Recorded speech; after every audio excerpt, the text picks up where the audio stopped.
Ilmi, I will start my speech on 3, 2, 1.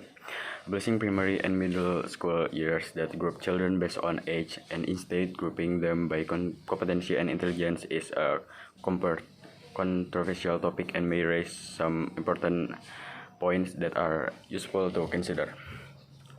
While some argue that age-based grouping can be limiting and may not cater to individual needs, of each child. Others believe that it's important for children to learn and socialize with peers of their own age. Some contend that grouping by age can be limiting and may not meet the individual needs of each. But what about the children who may develop more rapidly than other children? In this case, the development in question is children, which has development in thinking, knowledge, and non-academic development. In a systematic review, it was found that children who were in the same grade group score on the significantly lower average score in cognitive development and cognitive and educational development, but there were also children who scored above average. However,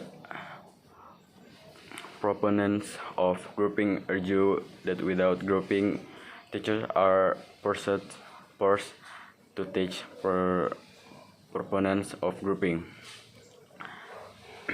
Teachers are forced to teach the middle, thus neglecting struggling children and give students. It is important to note that children develop at different rates and have unique personalities and skills. Grouping can be help high activities, achieving students learn more efficiently. Teachers can focus on each student's strengths and abilities. And if there are some useful things in this, I will read some of the benefits. One is development diversity. Two is creativity and interest in learning. Three, inclusive education. Four, flexibility of study time. However, it should be noted that eliminating or grouping in the education system will also face certain challenges. One of them is challenge of curriculum organization and student placement. In addition, the role of socialization between peers and the development of social skill, and personal relationship must also be considered in this context. Therefore, the concept of eliminating age grouping in the education system needs to be well studied and customized in order to implement successfully.